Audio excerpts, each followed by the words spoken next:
Hey, welcome to the Sharpening Report. This is Jake Ruchotzke in for Josh Peck. We're live again tonight, and I have with me a special guest tonight. I've got Brian Godawa with me. He is a filmmaker, film writer. He's written several films, and we're here tonight to talk about Hollywood, the silver screen, the ancient gods associated with that, and just basically the Christian lifestyle in media. Thanks for joining me tonight, Brian. Hey, thanks for having me, Jake. Great to meet you. Awesome. Well, I know Derek Gilbert has interviewed you several times. Yeah. I know you've been on his show multiple times, and he said that you're a really interesting guy and you've written some interesting stuff. So for our viewers that don't know you, Brian, why don't you start us out kind of with your bio? Tell us a little bit of what you've done and kind of where you're coming from, man. Sure. I'm a Hollywood screenwriter, and so I've been making movies for over a decade now. And my first film that I made was To End All Wars. That came out in about 2001. And that starred Kiefer Sutherland, and that was a true story of prisoners of war in World War II, Allied prisoners of war under the Japanese. And it was an award-winning movie, really cool. In fact, you can get it on Amazon. I would highly recommend it if you love war movies and if you like having redemptive spirituality. If you saw that movie Unbroken that came out like last year or so, well, if you know anything about that movie, based on the book was fantastic. The movie was a terrible adaptation because they gutted all the spirituality out of the original story that was there. And that was a real disappointment to me. But my movie, To End All War, is very similar, about prisoners of war trying to survive, but we were able to incorporate spirituality into the movie and how men dealt with their eternal destinies and their relationship with God in the midst of this great suffering and such. So that was about 2001, and so I had spent many years working on movies, studying film storytelling and such. And around that time, I also wanted to share, because as a Christian, I learned a lot about the nature of story and how story influences us, And so I decided to write a book for Christians called Hollywood Worldviews: How to Watch Films with Wisdom and Discernment. And that was where I basically laid out a lot of the stuff I had learned as a storyteller to sort of share with the movie-going public, give them sort of tricks of the trade that they can learn to appreciate movies more, so they can also discern what's going on in a movie, so they can see how they're being influenced. Now, my approach was not the sort of typical media watchdog, here's all the bad stuff in Hollywood, because no, I mean, I'm in Hollywood, and I really feel that most movies are a mixture of good and bad. There's a lot of good and a lot of bad in movies. And while I wouldn't deny that there's a lot of garbage out there, I do think Christians can tend to fall in two camps. One, I call them cultural anorexics. And those are people who they see the sex and the violence or some bad things, some occult in the movies, and they tend to throw out the baby with the bathwater, right? They say, oh, it's all bad. It's just corrupting, right? And then you've got the other side, Christians who may be more mature and they understand their freedom in Christ, maybe even, or maybe they're naive and they think, it's just entertainment. It doesn't affect me, right? It's only a movie, right? And then those people can tend to consume too much media, and it can be affecting them in a way that they don't even understand. They don't even know. And so I wanted to bring those two together and sort of find a balance where I can help people to watch movies, discern what's bad so that they're not affected by it, but then also be able to discern the good is in a lot of movies. Yes, even in secular movies, there can be a lot of good in them, and to be able to draw that good out and so sort of develop their cultural awareness in an appreciative way. And I wrote that book years ago, Hollywood Worldviews, and it's already got a couple editions out. And I just recently, in fact, just this week, I just started, I put a whole course online called Hollywood Worldviews, the online course.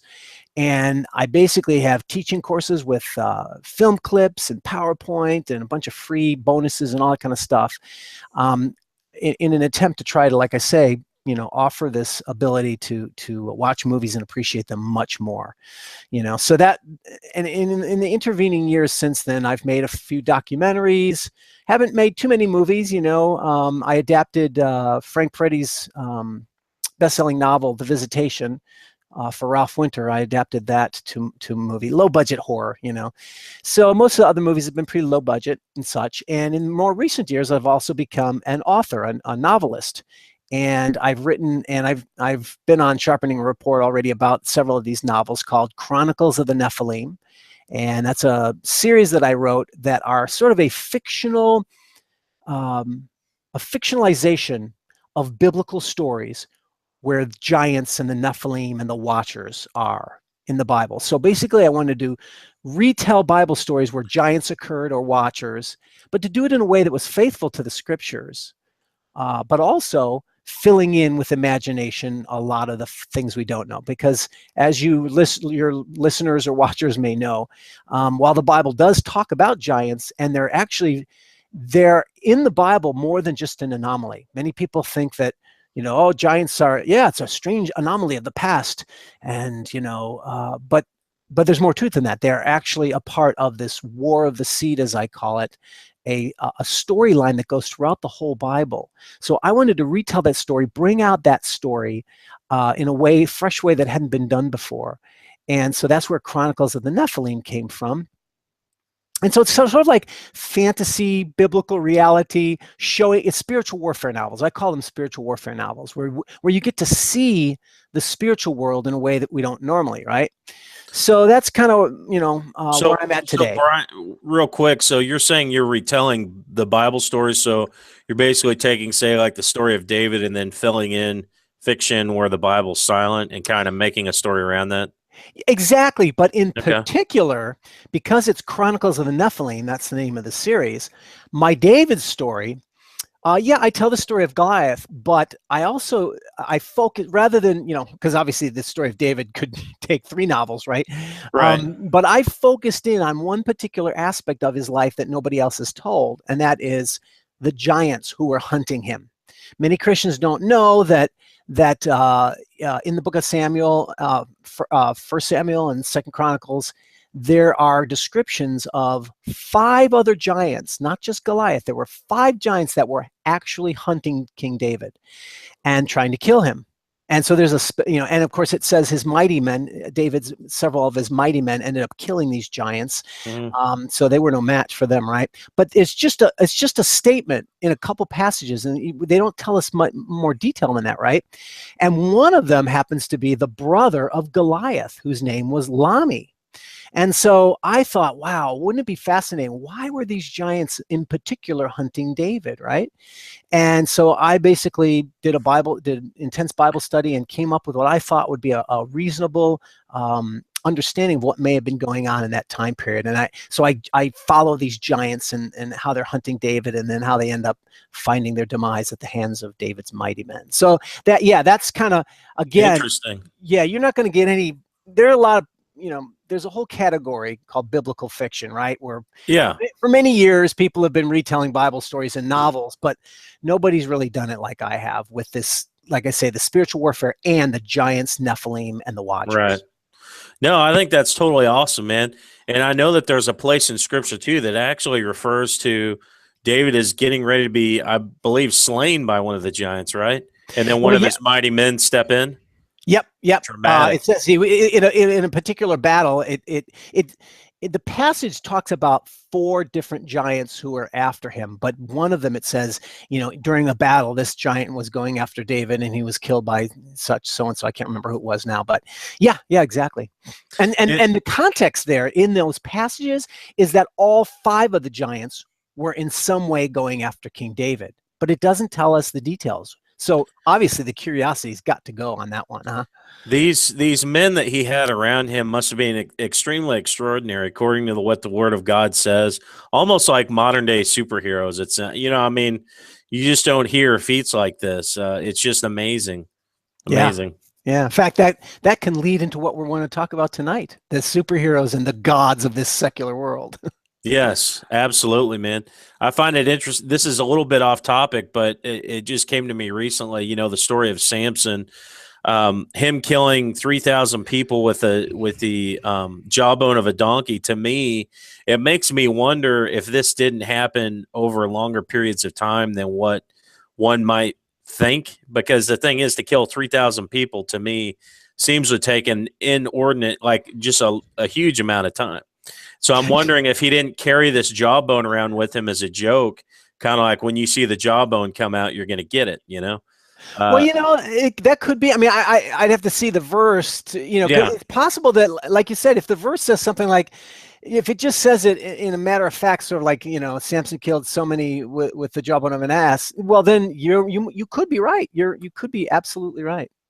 I need to go back and read it, but I just I thought about that recently. I'm like, man, that is a lot of killing. It was like 3,000 men or something.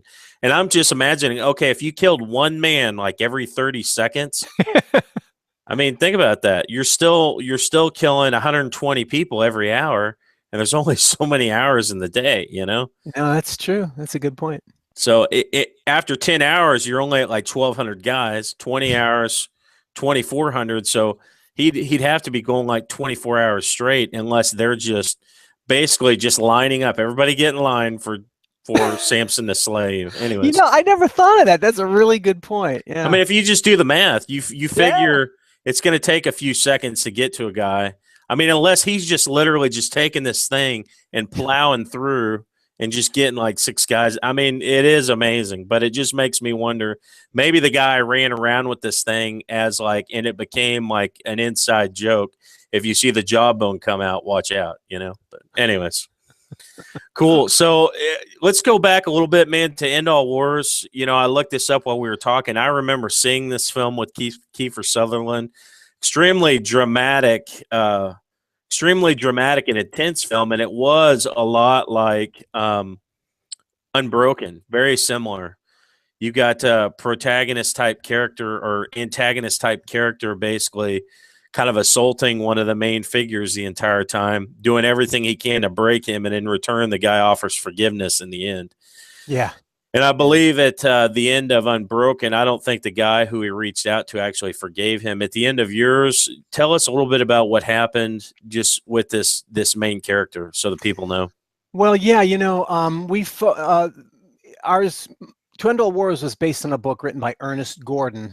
And Ernest was, in the British forces. And he tells a story where he gets into the camp in the very beginning of the war, actually. And, if you've ever seen the movie Bridge on the River Kwai, yes, that was the Hollywood version. Ours is sort of like the true story that you didn't see, like the real suffering all along the railroad. Bridge on the River Kwai was one little minor story, But so anyway, they talk about, or Ernest tells his story, and he basically says when they first get into the camp, the Westerners, who are the POWs, it's pretty much all, every man for himself, survival of the fittest type of thing, because they're just, they're like skin and bones, right? Because they're being abused and such and starved, basically.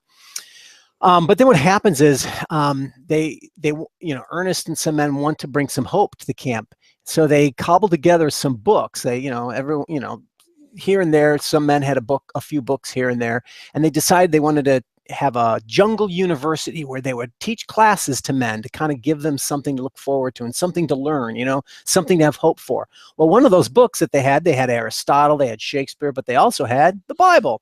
And so when they started teaching the Bible, it started changing men's lives, and they turned from a survival of the fittest mentality into a loving your neighbor and started to help each other. And it was amazing how it transformed their lives. And then ultimately, near the end, they were faced with the difficulty and reality of what does it mean to love your enemy, the Japanese, right? And it was quite a powerful, moving story. And yeah, so I don't know where I was going with that, but what did you want? No, I was just asking you to kind of tell a little bit of the premise of the film, and that's what you did. It reminds me of one that was actually just released this last weekend. What is it? Hacksaw Ridge, Mel Gibson's Hacksaw Ridge. Hacksaw Ridge. Sorry about that, folks. Hacksaw Ridge, which was just released, which, Mel Gibson has kind of been silent since Apocalypto. And before that, of course, you had the big film Passion of the Christ. But he's waited all this time to work on this project. And obviously he's coming back to kind of something he's familiar with, which is the suffering of this kind of hero type figure, where he displays this on the screen. Have you seen this, or are you familiar with it? Yeah, I have. In fact, I recommend going to my blog at Godawa.com, and I think it's on the little third of the screen down there. Let's see if do I have it? No, I don't. I'll put it up there. There we go.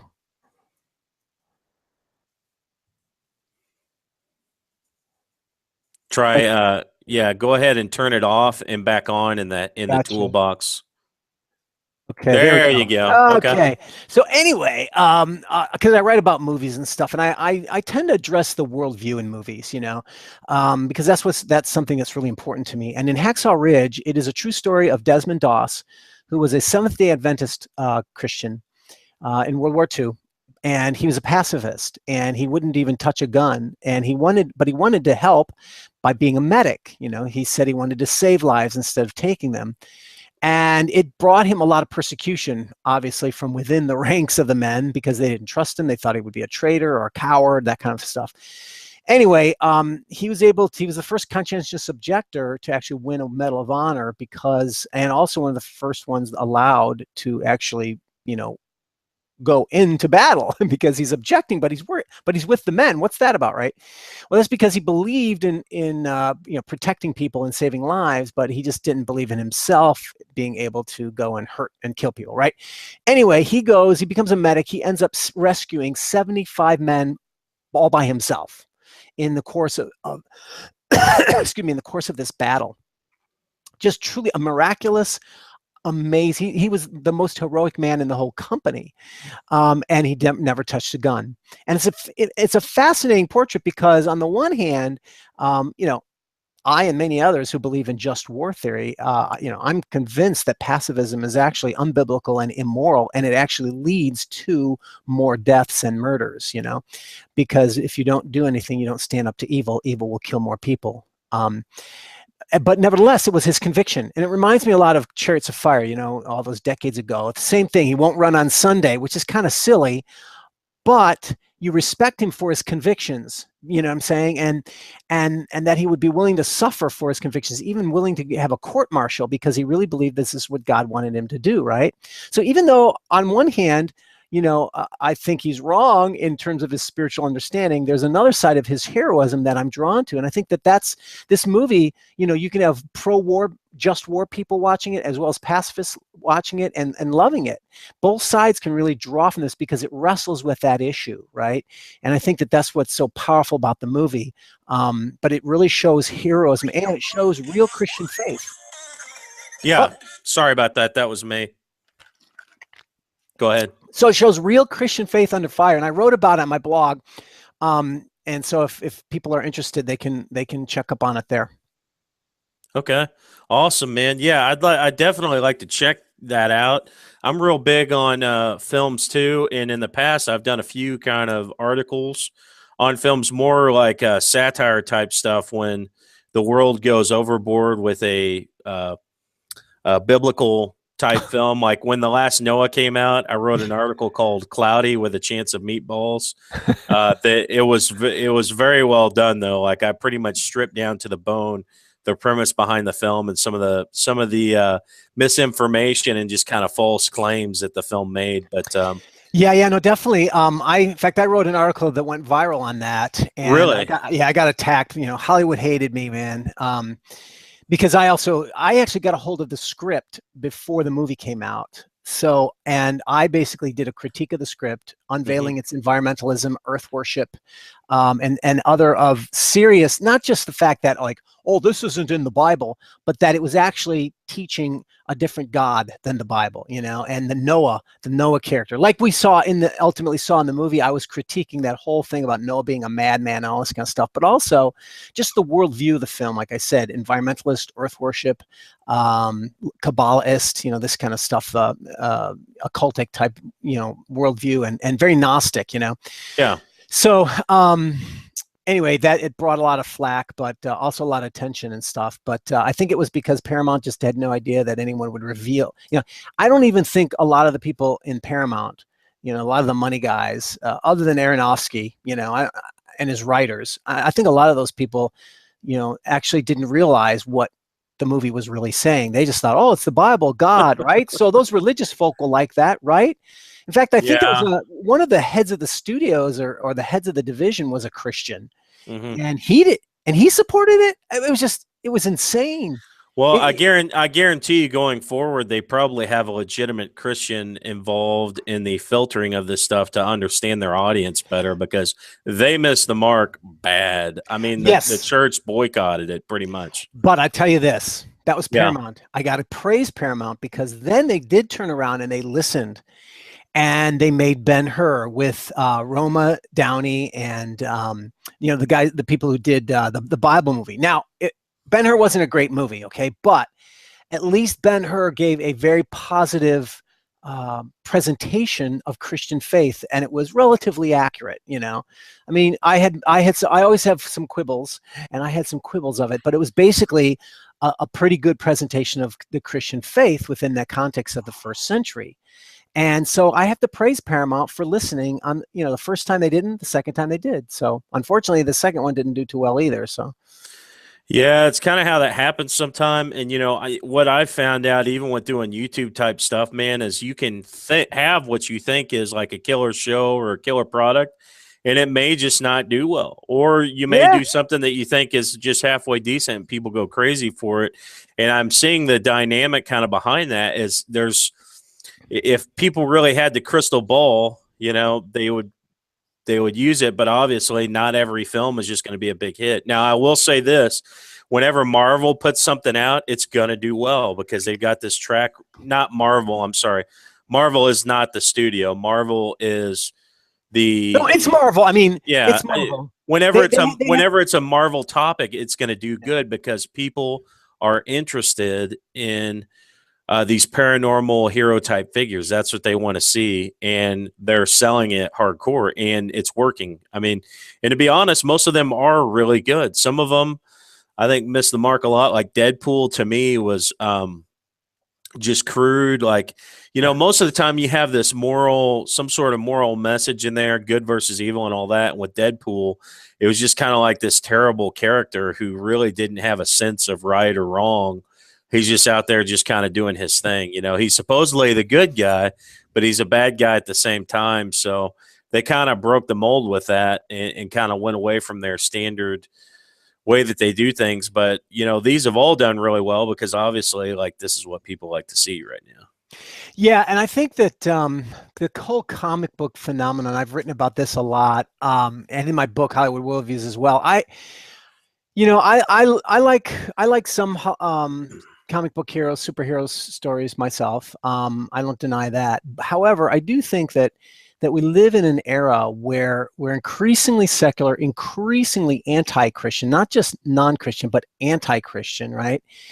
And it's a culture that is persecuting Christians while sort of supporting Islam, who are the persecutors of the world, right?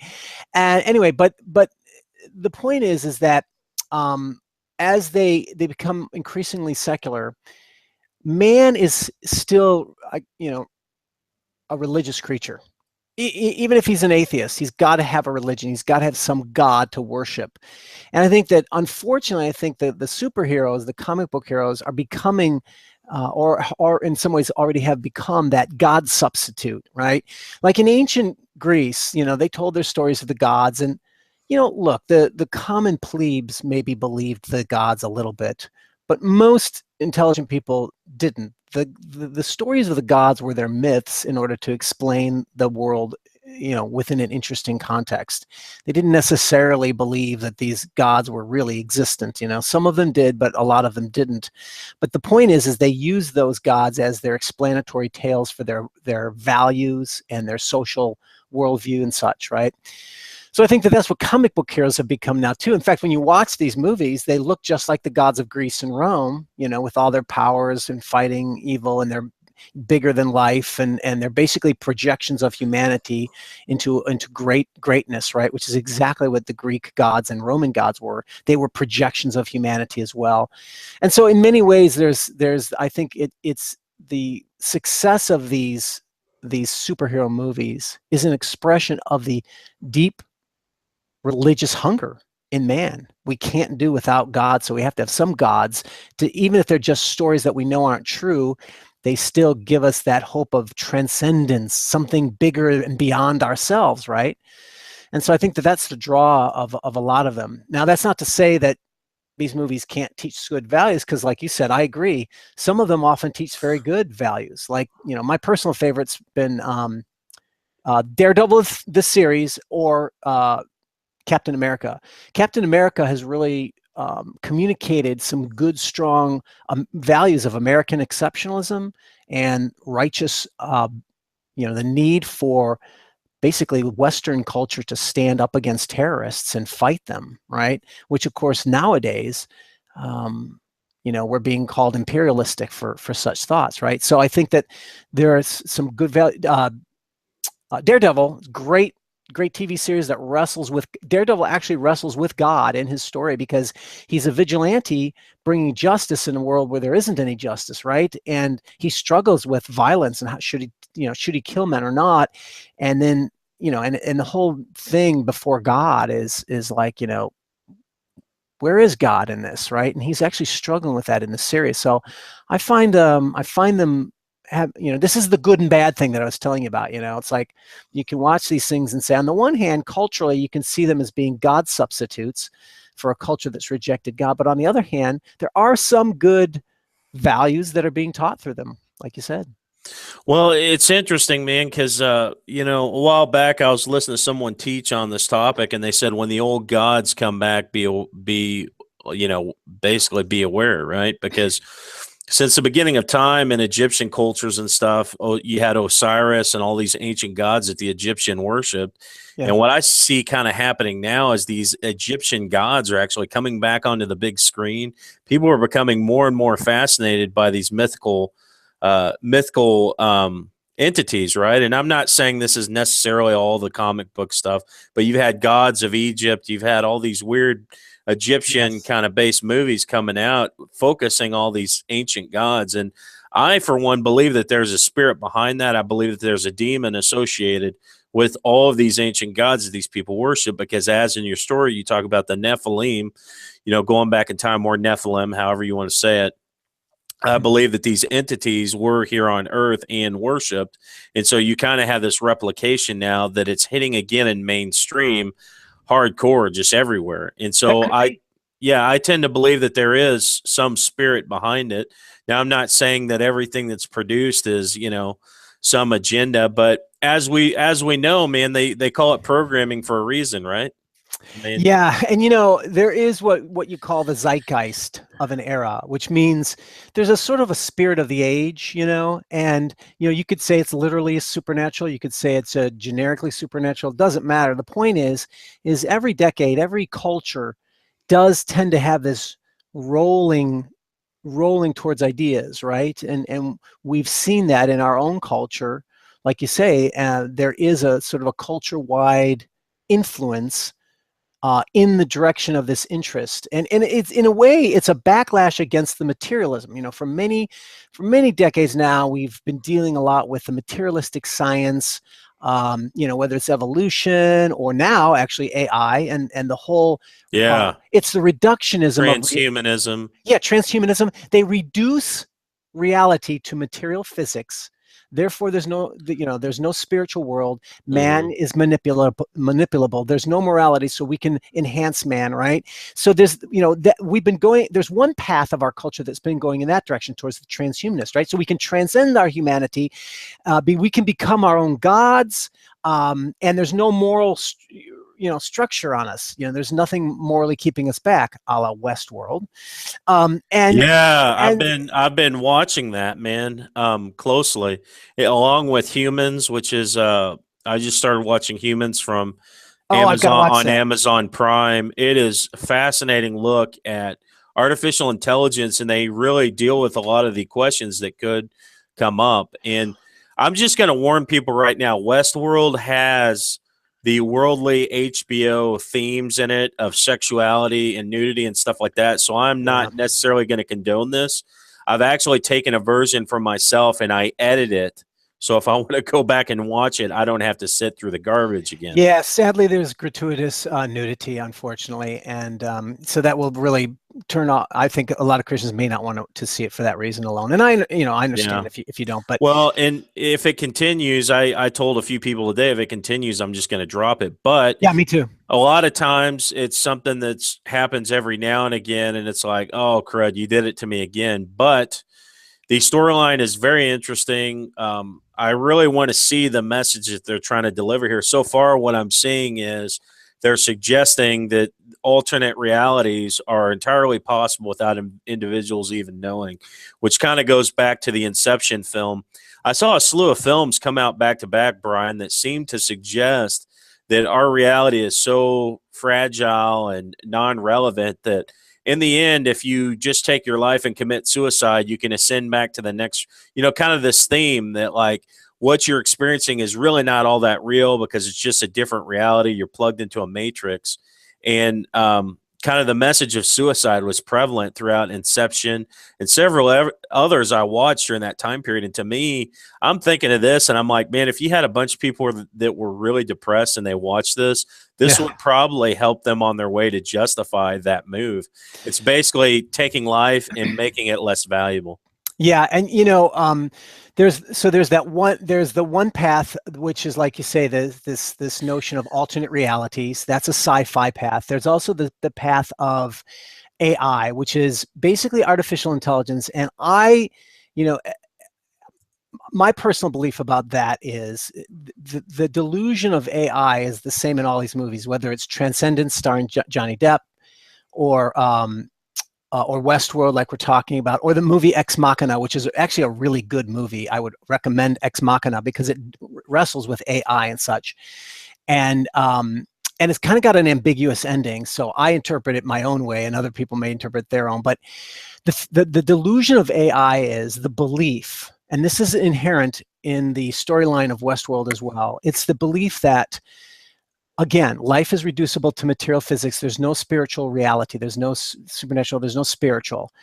Therefore, life is and spirit is just simply the complexity of the material universe becomes, in an organism, complexity can bring forth self-consciousness or self-awareness. So in other words, a robot could be programmed and become so complicated that it ultimately becomes human in that it becomes self-aware just like a human, right? And the analogies in Westworld are very clear. They're analogizing between God, predestination, and creatures' free will. That whole thing of God's control and free will. Of course, the gods are humans and robots are the man, but the robots are starting to become self-consciously aware and they want to be free. They don't want to be controlled, right? So in a way, it can parallel this notion of mankind's quest for freedom from God, which in the eyes of the secular mind, that's good because we shouldn't be controlled by a God, right? But my point is that the AI pathway of all these movies and television series is pretty much the same. And it's basically trying to deny that our humanity is special, that we're created in God's image, because basically all we are is complex organisms that sprouted a self-awareness, and that's nothing special at all, see? And robots can do that, which is why ultimately for me, I don't believe it. And so I think it's an atheistic fairy tale. So to me, it's very unsatisfying because a robot's not a human, and I'm never going to care for a robot, right?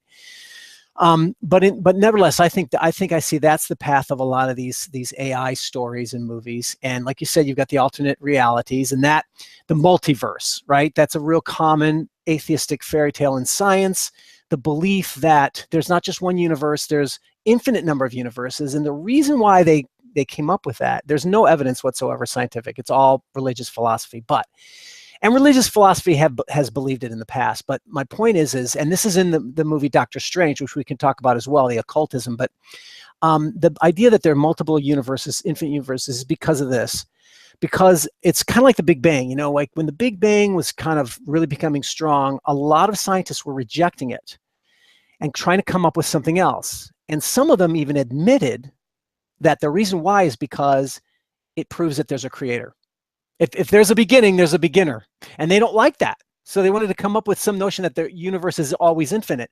So they come up with the multiverse, which is the notion that there's infinite universes. Therefore, the fact that all the anthropic principle says that there are so many millions of finely tuned things that need to be in our universe for life to even exist, let alone survive, right?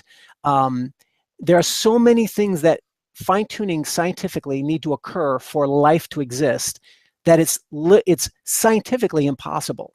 In other words, the odds are so low that it can't happen. And therefore, you're going to have intelligent creator, intelligent designer in order to put all those perfect things in place. Like if the sun was a few degrees hotter or cooler, the whole universe would be gone, that kind of a thing. There's so many of those scientific facts that it points towards a creator. So they think, well, but if we can come up with the belief that there are infinite universes, then if there's an infinite amount of universes, then certainly one of those universes would have all the things in it that are perfect to have life. And that's the universe we're in, right? And so basically, it's another atheistic fairy tale that's intended to, I believe, to get away from the creator. Now, that doesn't mean that and by the way, that shows up in the movie Doctor Strange. I'm not against it morally to use it if you're going to use it as a story element to be creative, fine. If you're going to subvert it or something like that. But my point here is that all these streams of storytelling are often, if they're not controlled by people who are godless, and they certainly lead in that direction away from the notion of a creator. And we don't have that feeling that they're doing that because we're just watching entertaining stories, right? I mean, Doctor Strange is this, Marvel superhero who engages in occultic practices, but he's a good guy. He's not using the occult for bad, right? He's doing all these enchantments and astral projection and all these occultic things to fight the bad guys.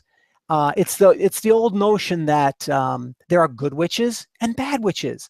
But of course, in the Bible, God says that sorcerers, enchanters, in other words, the people who engage in the occultic things are condemned by God and worthy of death. And so therefore, it's a very strong, reality. So, there are no good witches, Right. Yeah. So I'm not real familiar with Doctor Strange for those who have not seen it yet. And it just came out. I'll probably check it out at some point. But to me, yes, I caught this hint of Eastern mysticism heavily in just the trailer. Why don't you explain a little bit what you found about this film? Like, what is the premise of it, essentially?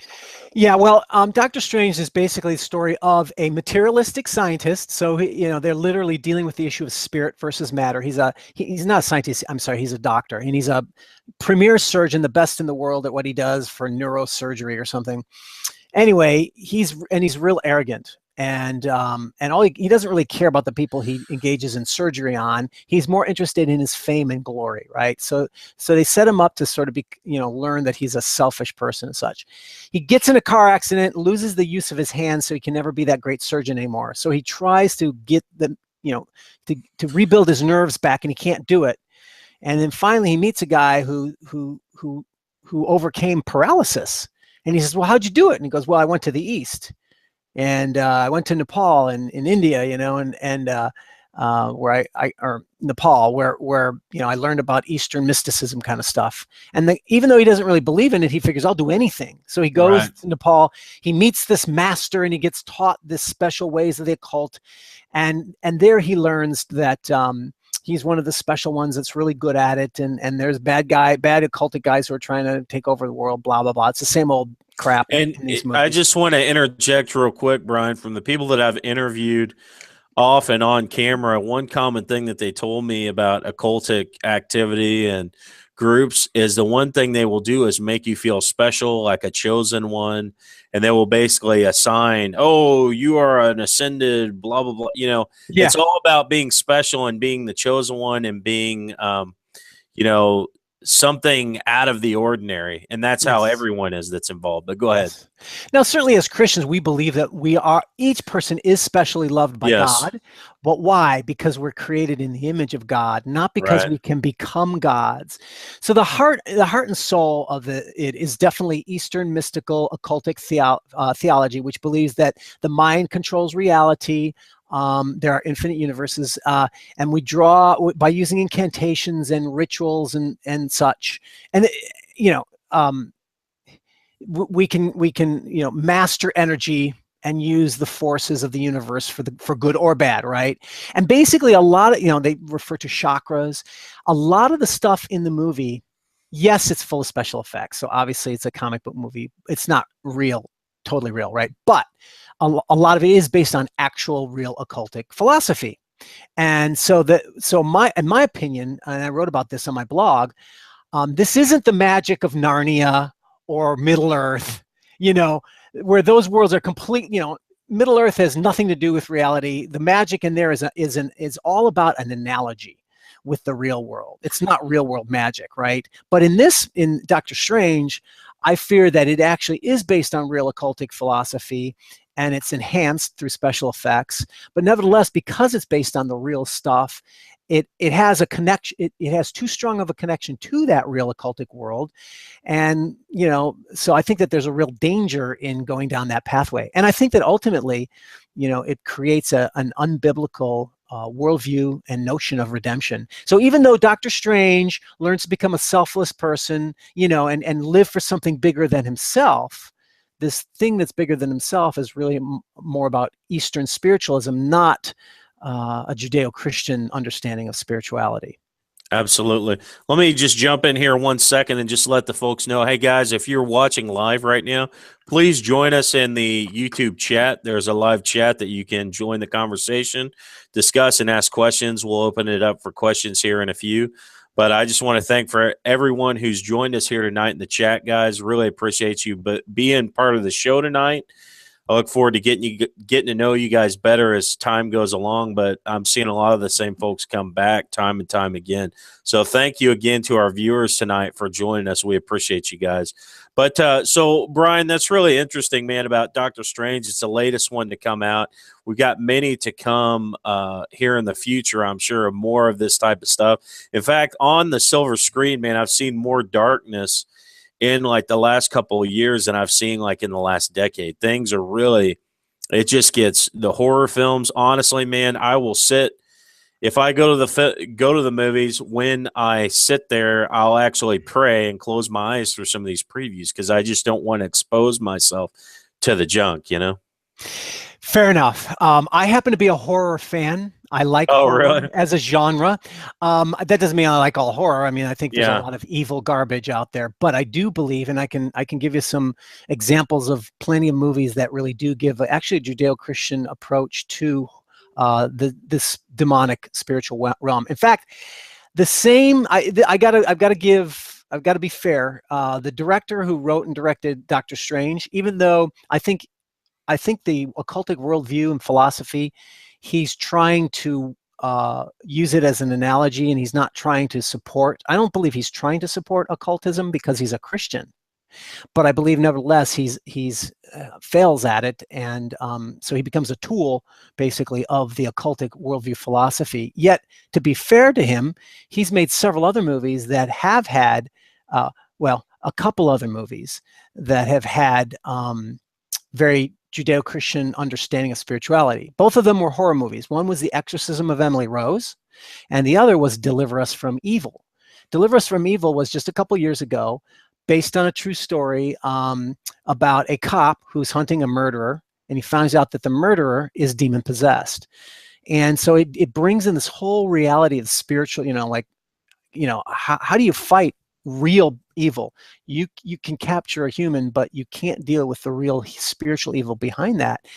And he deals a lot with some spiritual truths in that movie that I think are really profound and really good and truthful. Yet on the other hand, he'll make a movie like Doctor Strange, or say he made another movie that was pretty much a Noah movie, The Day the Earth Stood Still, which is also a earth worship movie that elevated the earth. and like the Noah movie did, and so there's always a confusing mixture in people. But horror films, you've got The Conjuring. That was another movie about demon possession, but the original movie was written by Christians, and they actually brought in the name of Jesus as the victory over the demons. So, this Right. does. What is it? The power of Christ compels you, or something along those Well, lines? that's The Exorcist, but Okay. in The Conjuring, they actually call upon Jesus, and from what I understand, there's some other ones out that do that as well. But nevertheless, the downside of horror is, you're right. I think there's an increasing tendency to sort of elevate darkness in movies, just in general, not just horror, but I mean movies in general. Or let's put it this way, television in particular, is very dark, very dark. Whether it's Game of Thrones, which is a nihilistic universe where there is no good guys, they're all bad and evil, and there's no right and wrong. It's just power, and people are entertained by this and are following characters who are all villainous and evil, right? And if there is a good guy that rises up, he gets killed, right? But that's not the only one. I mean, there's lots of these series. Ray Donovan. I mean, I could list them off where they're darkness, and it's like almost a celebration of evil as entertainment. Yeah.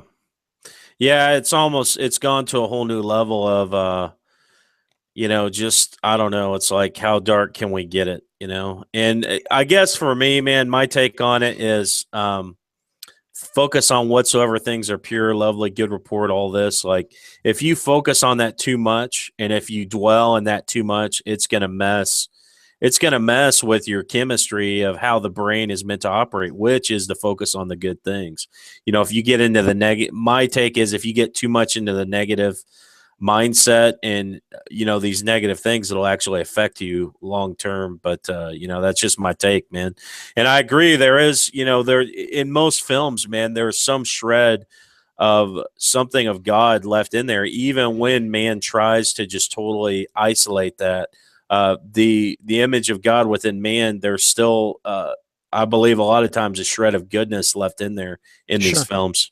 Sure. Yeah. And you make a good point. You make a very fair point, which is why, it is a danger to be in entertaining yourself with too much of this darkness. And you need to keep a watch over your soul.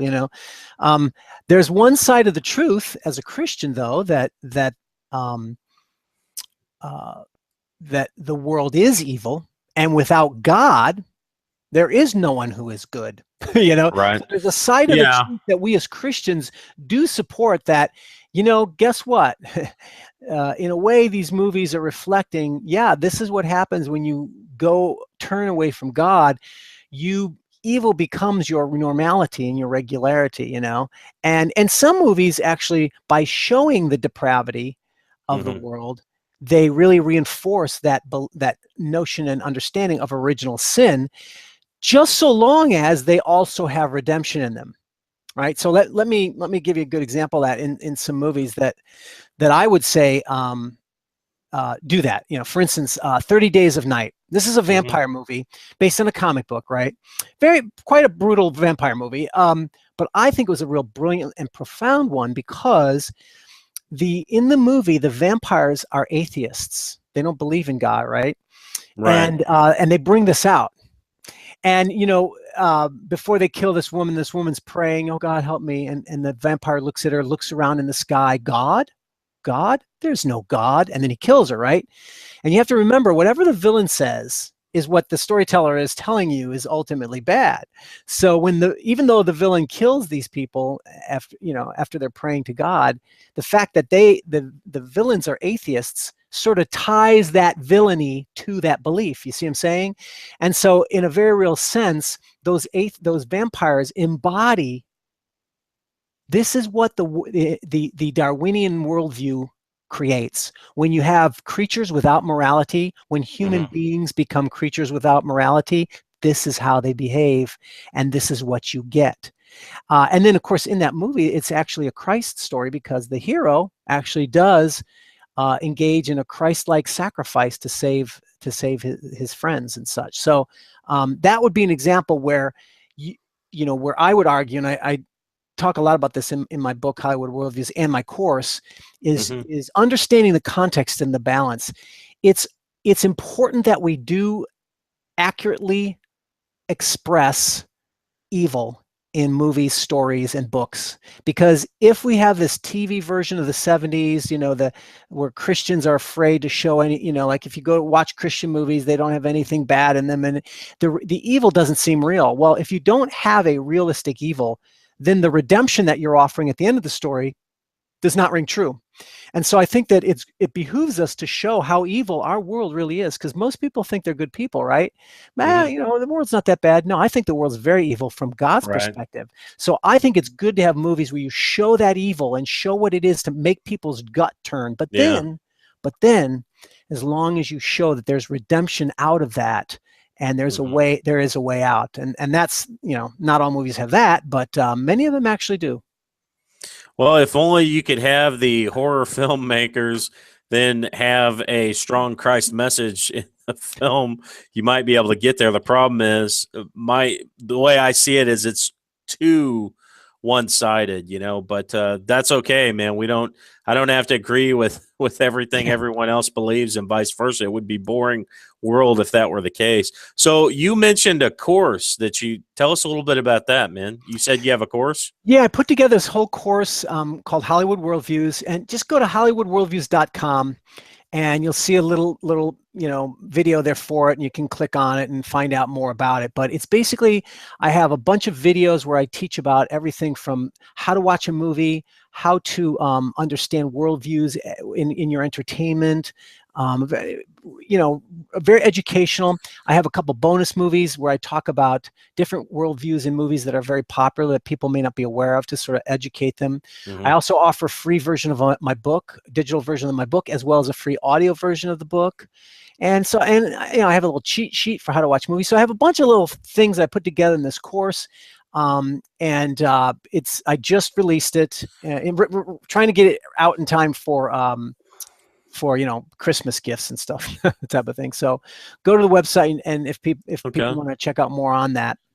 Sure. So let me ask you, man, are you still attempting any script writing or anything like that, or have you kind of? Yes, I am actually. I am still working on movies. I always got one or two projects here or there. And as a matter of fact, I have been working on a Bible movie for a secular movie producer who are not Christians, but who believe it or not, they want to be true to the Bible because they want Christians to like it. Surprise, right? Yeah, it sounds like the scenario we just discussed with Noah. Yeah, and I can't really talk about it yet. Okay. I think I'm gonna hold off until it's a little bit further down the road, but it's going to be cool because if all goes well, and often it does not, but I also have a Nephilim in it, and so I've got some cool stuff in there. Yeah, this will be in my opinion, it could be the best Bible movie in the last 10 years. Really? Because it has that potential if it's done right. And it won't be the one that you imagine. It's not Daniel. It's not, it's not the big ones that you would think. So, yeah, I was thinking maybe you would do some of Leviticus and do a whole movie based on the begots. Shem begot. Yeah, I'm just kidding. I know. The portion of scripture where you have to read through 15 chapters of who begot who. Hey, let me tell you something.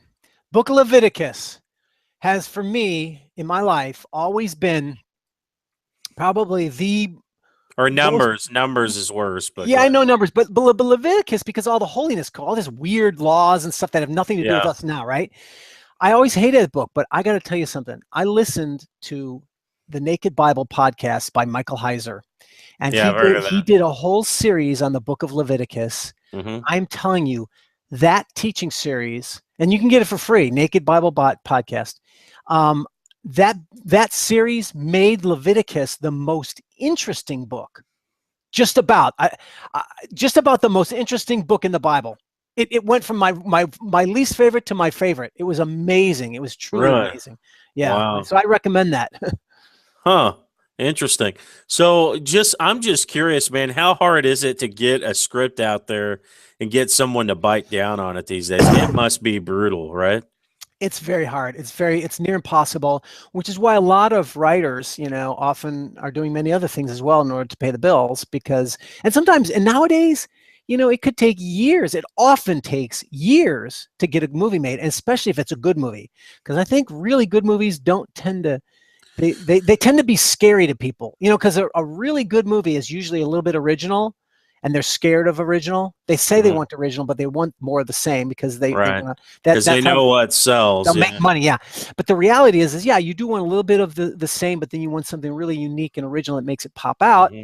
And so consequently, it takes a long time before they can recognize something like that. And a lot of times it's just logistics, money, the right actors, the right people involved. The movie has hundreds of people involved in making it, and all their schedules and have to all coalesce at the right moment. So it's a near impossible task to get a movie made. Well, and I'm sure some of the best films that have ever been, or best films that would have been made, there are many that ended up in a scrap room somewhere that would have just been absolute like blockbusters because of that, because there's too much static from the noise, It's infamous.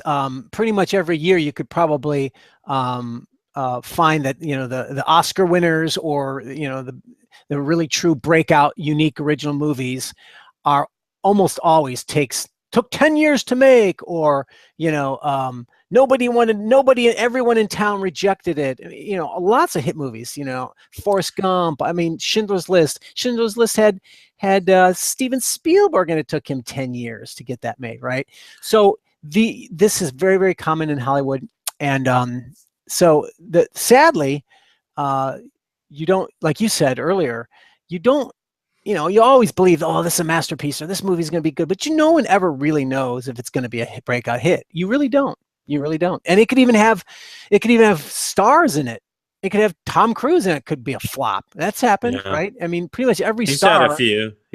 Yeah. So you never really know, and that's it's like a the danger of a star taking bad scripts too is after you do 3 or 4 of them, man, there's people that had been at the top of the charts that got blacklisted because they lost too much money. Brandon Fraser is a good example of that.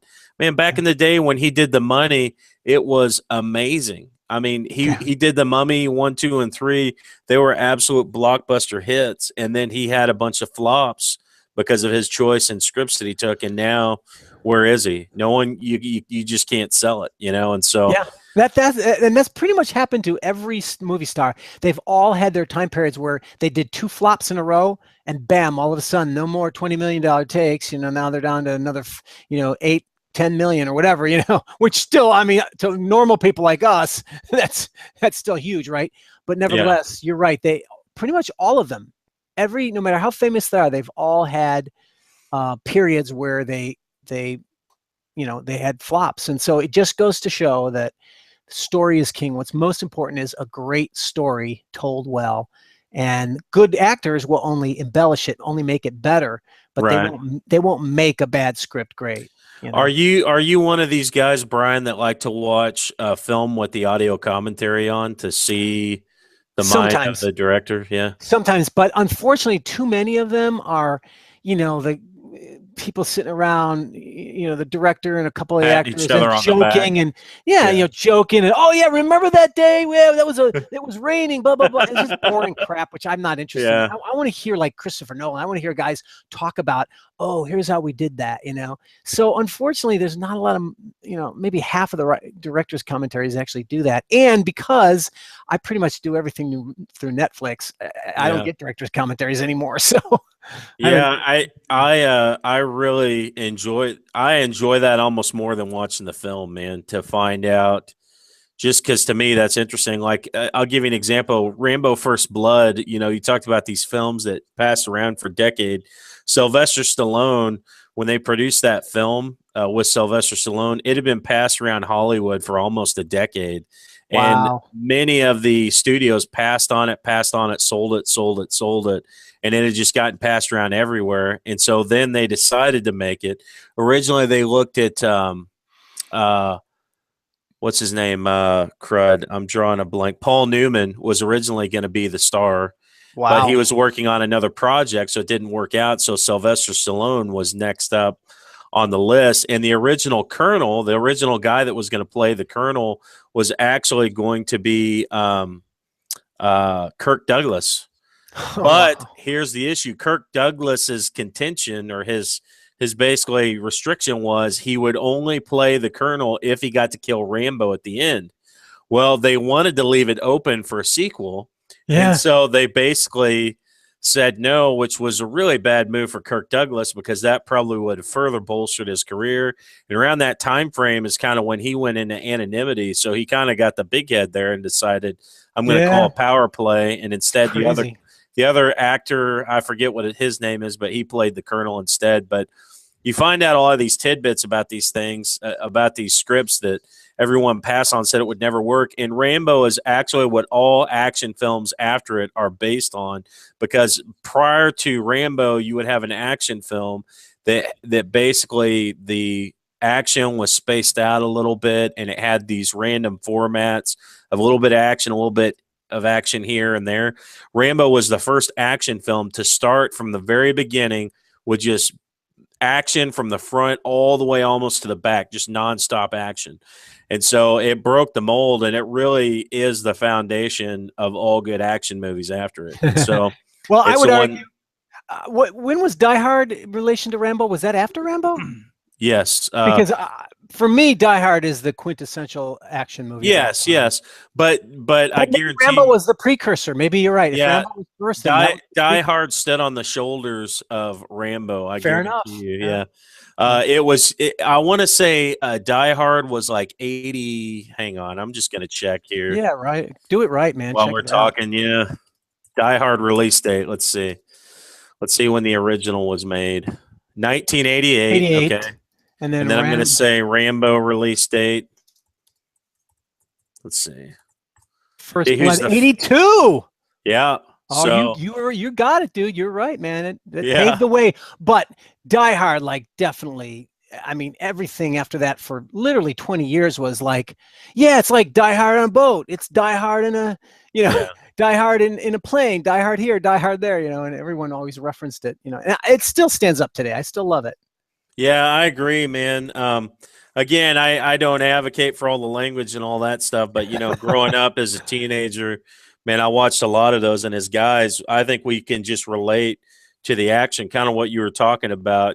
Heroes, action, being the man. That's all stuff that men are going to be drawn to, and so that's why the action film has done famously. And a lot of the ladies like it too, because they get to see this heroic character, kind of save the day. But anyways, we got a little bit off on a rant there, but the reason is we're talking about film, and I'm kind of a film buff.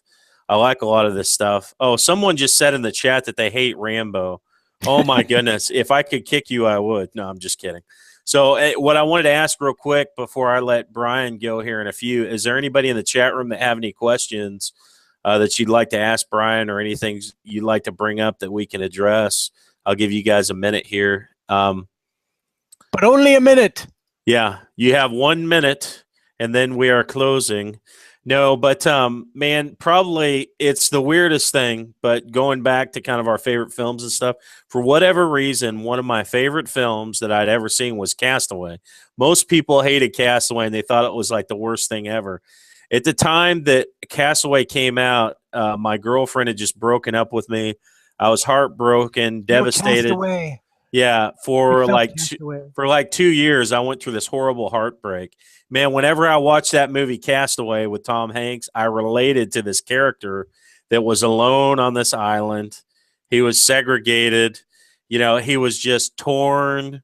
He felt distant from I would watch it back to back, like sometimes, and I'd be laying down there on the couch in my parents' basement. And I remember one time my brothers started talking, and they're like, man, he's watching it again. They're like, I'm worried, because like they would leave. I'd be watching Castaway. They'd come back. I'd be watching it again. But something about that film, the loneliness and the isolation had never been done before. And man, I just dug it. I could relate to this guy that spent a lot of time by himself, And I still think it's one of the most interesting ones out there, and a lot of people just hated it because it was just this slow moving thing where really not a lot is going on, except you're getting kind of a peek into this guy's life day to day, and the challenges that he's facing. It's kind of like a modern day. It's kind of like what you have these survival things now. Everybody's big into the survival stuff, survival games like Castaway. I think was kind of the precursor to all that stuff. Is you're alone on an island. How do you survive? And I know there have been many made after it. Lost. I mean, there's a slew of them, but for what it's worth. So let me ask you this, Brian. What do you think is the worst film you've ever seen, or what is the film that you thought was just overrated and you just absolutely can't stand it? Oh gosh, one of the worst films ever made. I can't, off the top of my head, I can't think. Yeah, I mean, I've had several along the way. I mean, I can't think of any. I mean, I can give you my favorites, but not necessarily. What's your favorite? What's your favorite film? Probably, I've got a top 10, but probably Braveheart would have to be the number one. Braveheart, amazing. Yeah, it's Braveheart and Chariots of Fire and To End All Wars, and but I also love some chick flicks too, like Sense and Sensibility, Jerry Maguire. Some of those are all in my top 10, but probably Braveheart is the one that keeps coming to the top in terms of over the years. It just had so much meaning and depth to it, man. And just the message of freedom and how men want to be free. And that's what I related to. It had that strong moral fiber to it of doing the right thing. Absolutely. Do you feel that Mel Gibson has kind of come back to that with Hacksaw Ridge again? Yes, I think Mel Gibson is quite a genius of an artist, and not everything he's done is genius, but he's done some masterpieces, and I think Braveheart is a masterpiece. I think Apocalypto is a masterpiece. I don't think Hacksaw is a masterpiece, but I think it's just a phenomenally good movie. It's really, it's really good. I highly recommend it. I do think he's come back. I think that he'll be plowing a new pathway in Hollywood. Although, ironically, Hollywood always forgives its fallen celebrities, except for unless they're conservative. And because he's conservative, I think they don't care that Roman Polanski raped a woman. They think he should be forgiven, but some of them still hate Mel Gibson, just because he said drunken, racist things, and yes, they're wrong, but I don't believe that they represent the person's true heart, But nevertheless, that's debatable. But the point is I do think he's coming back with this movie, and I think it's going to be a breakthrough for him. I don't know if it's doing well at the box office. Actually, I don't know, but you saw it already? Yes, and I highly recommend it. And by the way, it has Christian faith in the movie. Like I said, I don't agree with the Seventh-day Adventists, but.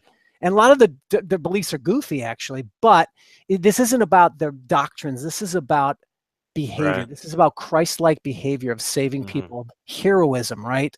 And of standing true to your convictions, which you have to respect, even if you don't agree with the convictions, right? Right. And this movie, as a Christian in an America where I'm increasingly being persecuted for my beliefs, it's very encouraging to see a movie where a man stands up and suffers for being a Christian, and that's really cool.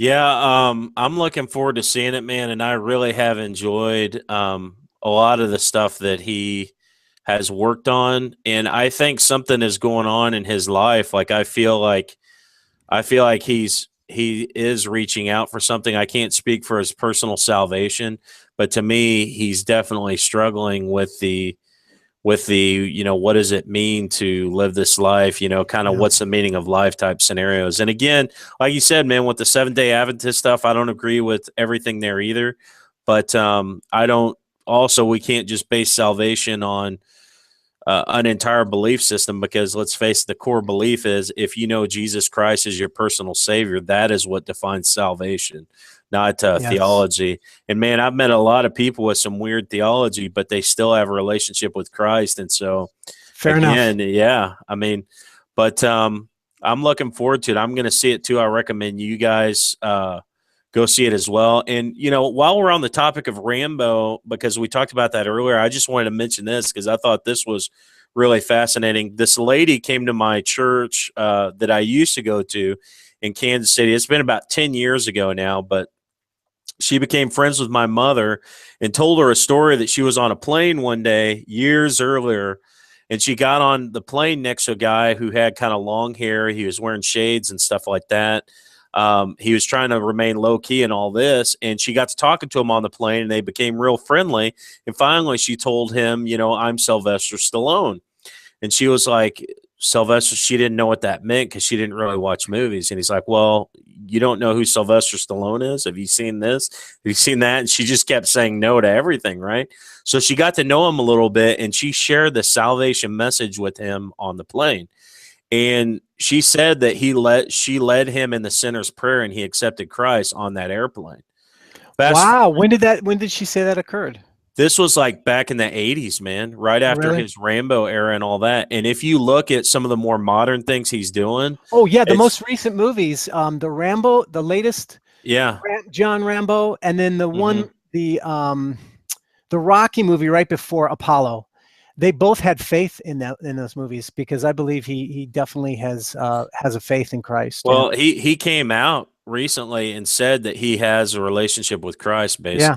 Now, I believe it's from a Catholic perspective or something along those lines. But if you Google Sylvester Stallone gets saved or something like that, you'll come across multiple articles where he came out talking about it. So I think, man, you have this happen a lot in Hollywood as people keep it low key because they know if they go hardcore with their faith, they're going to get reamed and they're going to get blacklisted. And so you may have a lot of Christians just operating under the radar, still influencing things in Hollywood. I mean, Jim Caviezel's another. I know he's a little more overt about his faith, but I know for a long time with the stuff he did, I don't think he really got into all that. He just kept it low key.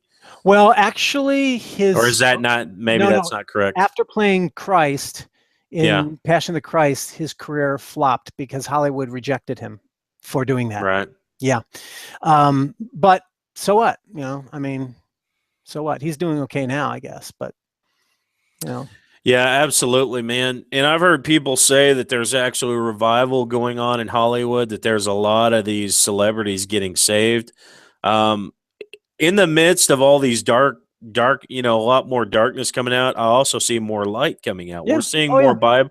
We're seeing more Bible films today than we've seen in decades, man. It's been decades without any Christian films. You've got Ben-Hur, you've got the Risen, what is it? Risen. You've got, I mean, it's just like left and right. They're making these, and I haven't seen all of them. I didn't see Risen, but I know a lot of them. Risen is really good. I highly recommend Risen. Of course, they also made Exodus, Gods and Kings, and Noah, which were both anti-God movies, but nevertheless, they were Bible movies, right? Right. Yeah. So they're trying and sometimes failing. Let's put it that way. But yeah, no, I've been in Hollywood for a couple decades, and the Christian influence has been growing tremendously. Yeah. I mean, when I first started out here, there were not that many Christians, and now there are a lot of them. So we are influencing slowly but surely. Someone mentioned Jim Caviezel in Person of Interest, the TV show, Jim Caviezel. It's actually really good. Cool.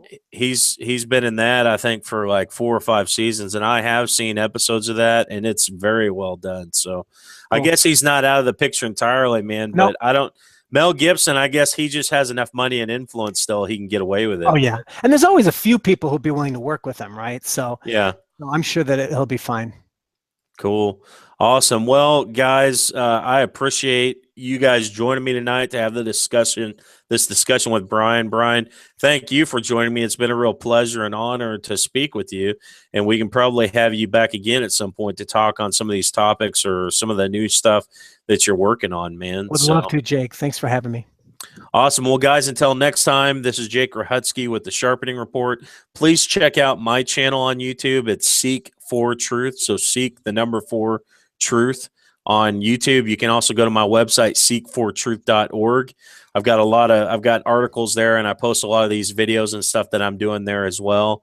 along with some personal testimonies that I've produced of other individuals that are really good. Mario Martinez's story is amazing. He's a guy that came out of the gangs of LA. You have to see it. I'm thinking about getting it up here on the Sharpening Report here probably in the next few days. So if you hang tight, you will see that. But it's very well done. Fascinating story. Again, thank you for joining me, Brian. Until next time, guys, God bless.